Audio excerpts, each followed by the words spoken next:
Hello everyone. Every topper says it is the syllabus which is important to understand each and every term we have to understand it. So in this video we are going to understand each and every term given in the UPSC main syllabus of GS paper 1. So we will go GS paper 1 wise. Like first we will understand the terms in brief.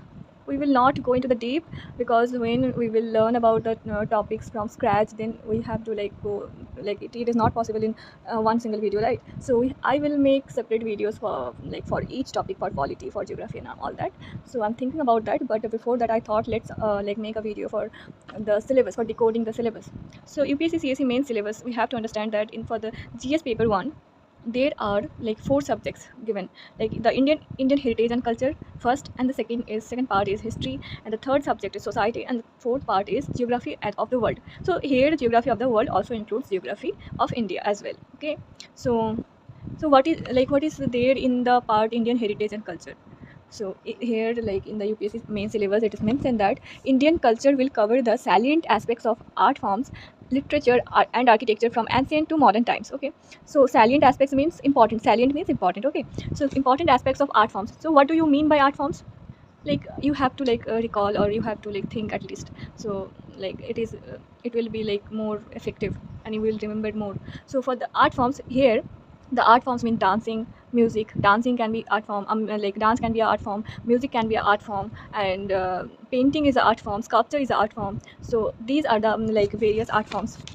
So in the, if you see the previous year question paper, there are questions from dancing, then music, and then there was a question like about Gandhara art, I think, and there was also a question about sculpture. So and the second subtopic is literature. So in the literature part, there is like important literatures like bhakti literature, sangam literature. These are the important literature. They are already asked in UPSC previous year questions. So literature is important, and the architecture, like Chola architecture, you can say, then Mesolithic rock cut architecture, then temple architecture, then Sultanate period architecture, Mughal architecture, like Sultanate period architecture like Qutub Minar, and the Mughal architecture like Taj Mahal, and various other architecture, and British period architecture like Indo-Gothic architecture, like for example the Parliament building and the Fort William in Calcutta. So from ancient to modern times, we have to look the various art forms, literature, and architecture. Okay, so in the Indian heritage and culture topic, we have to look into these topics.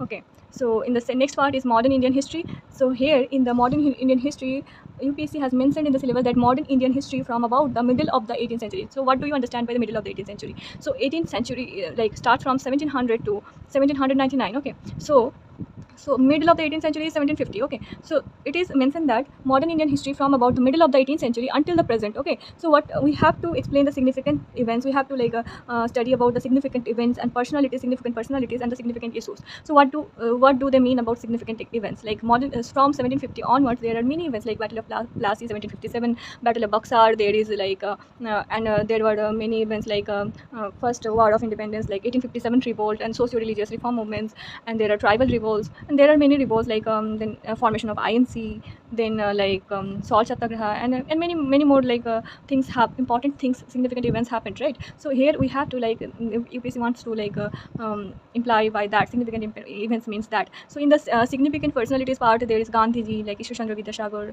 then Ram Mohan Roy, and then Rabindranath Tagore, and many more significant personalities and significant issues. There were what were the significant issues? Chauri Chaura incident, let's say, and many more issues of problems, etc. of that time from 1750 onwards. We have to study about that. And the next topic is the freedom struggle. So we know freedom struggle, we were fighting for the freedom from British. So the freedom struggle, its various stages, the moderate stage and the extremist phase, the revolutionary phase, and then quit India movement, and the other freedom struggle part, and important contributors who all are helped in the freedom struggle, Netaji Subhash Chandra Bose, Mahatma Gandhi, and many important freedom fighters. We have to we have to understand how they contributed to in the freedom struggle of our India, right? So contributions from different parts of the country as well, we have to study about that. So after independence, how India consolidated it, and how the organization happened. So how many states are formed, how linguistic states are formed, what were the commissions like Fajal Ali commission and many more such commissions. After that, we have to study about the world history. So events from 18th century. So after 1700, we have to study the events like industrial revolution, how it happened, like what was the impact of industrial revolution, so and why it happened, and everything we have to understand that. Then world wars like World War One, World War Two, Cold War, we have to understand that. Then redrawal of national boundaries, then colonization, how British captured like which countries and all, and what were the condition of that colonized country and everything. So we have to understand the colonization, like and not only British colonization, so there were many Spanish and Portuguese colonies as well. So we have to understand and study about that topic as well. And we have to also understand the second topic. The thing is that the decolonization, how like British policies and everything, like they were looting the country's wealth. So when people like understand that no, British are not here for like our benefit, and they are just looting us, exploiting us. So what they did, they started various revolution kind of thing. They started many rebellions. They started various movements, and after that, many countries got decolonization started from like British, Portuguese, and many such colonizers. So political philosophies we have to also understand, like communist countries like China follows the communism. We have to understand what is communism. So in the communism thing is that we have to simply understand that communism means that state owns everything, okay, and state distributes everything to the people, okay. And the second part is capitalism. So capitalism is like USA, so where private parties play important role, like significant role. And the second and third part is socialism like Russia, where state owns everything, and then like state distributes like every resources to the people of their country. So their forms and the effect on the society we have to understand. Then in the third part is the society. So we have to understand the salient features of Indian society. What are the important features of Indian society? Diversity of India, then role of women and women's organization, population and associated issues, like there is overpopulation and demographic dividend, how to reap the benefit of demographic dividend. We have to study about that in that topic. And poverty and developmental issues, we have to understand urbanization and problems, like what are the problem of urbanization, mass migration. We have like from rural to urban areas and all that, heat effect and the sparsity and many more things we have to understand in the topic of urbanization. And effects of globalization on Indian society, what were the effects of globalization on Indian society. And then social empowerment, what do you understand by that, what are the impact, and how we can like empower socially and all that. We have to understand that in this topic. And the next topic is communalism, like hate the way right now, like there is social media and like everything, every single like thing can spread violence and all that, Hindu Muslim like hatred kind of thing. So it is so how communalism is originated and all that. We have to read about the root causes and everything, and what are the impact, we have to understand that. And then regionalism. So regionalism, in the topic regionalism, we have to understand the how regionalism how regionalism actually affects the development of our country and all that. So various aspects of regionalism we have to understand. And secularism, like we say that our country is secular, right? But many such instances happen that questions that aspect of our country. So actually we have to understand that what importance of secularism and all, like it is very very important. It's a topic for UPSC.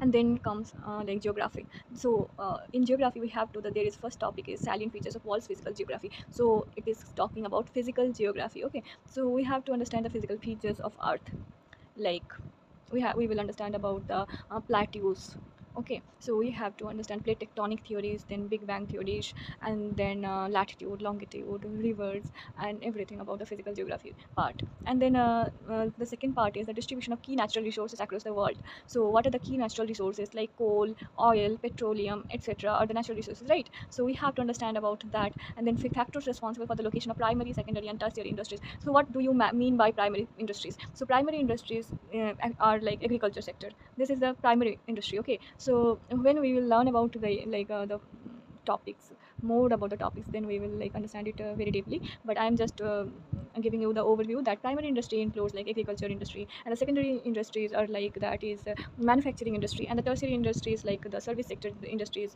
So we call it that kind of we like divide it into various kind, like various parts. So in various parts of the world we have to understand that what are the factors, what causes that the location of agriculture sector is mostly in rural areas, right? So what are the factors that manufacturing, like why like coal producing states, like coal producing like industries are mostly based in Odisha, Jharkhand. Why? Because of the location, because of the like geography of that region, right? So we have to like understand from the basic that why such kind of industry is like is located in why is located in that particular location. We have to understand that like mica producing industries are also located in Andhra Pradesh, right? So why mica producing industries are located there? So we have to understand that mica is available there, right? So what are the factors? So we have to look at the location, geography. We have to look that water is available or not. So we have to understand that connectivity aspect, that will we be able to like transport like our manufactured products to the main parts of the country or not. So we have to look after that. And the third industry is that tertiary industries, like service sector. So we call the Bangalore as IT sector hub, right? So IT industries are mainly located in Bangalore, and then Delhi, and many like it's the big cities. It is located in big cities, Calcutta, so etc. So we have to understand why they are located in there, and why not in, like, let's say why not in Morena or in tier 2 or tier 3 cities. So we have to understand that. And the important geophysical phenomena, we like in the first part, in the initial topic of this UPSC mentions about important geophysical phenomena. So geophysical phenomena here, like they are talking about geographical aspect of the natural calamities actually. So what is like earthquake? They have specifically mentioned that earthquake, tsunami, volcanic activity, cyclone, how earthquake happens, like why happens, like what are the, how we can measure earthquake, what are the impacts of earthquake. So we have to understand what are the recent events and everything, like tsunami, how it happens, like and volcanic activity, how it happens, like recent volcanic activities we have to understand. Then where are like volcanoes located, and etc. Cyclone, what are the like difference between tropical cyclone, temperate cyclone, what are the impact, how it originates, and etc. We have to understand that in this your topic. Okay.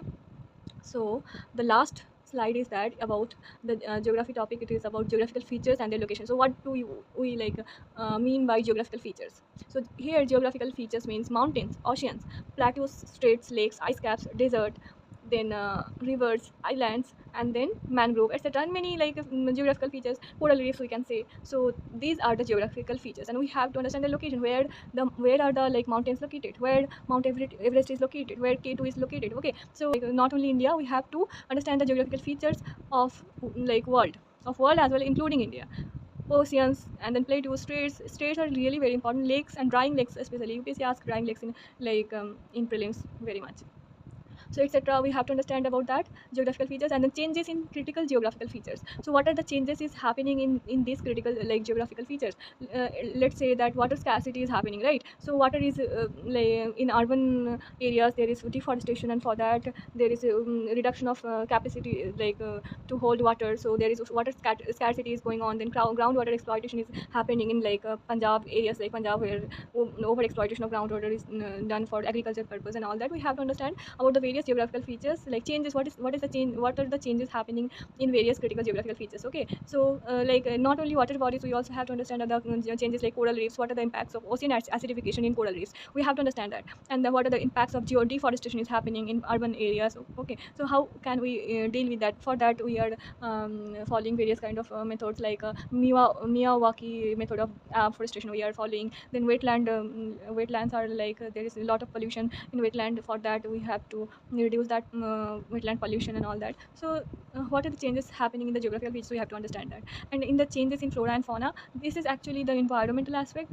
like, but environmental part mainly, but we have to understand it from the geographical perspective. Okay, so like where such kind of like a particular type of flora or fauna is found and all that, and what is affecting the changes of them, like what is affecting the changes of making them, what are the thing that making them vulnerable or extinct or like endangered. So we have to understand that.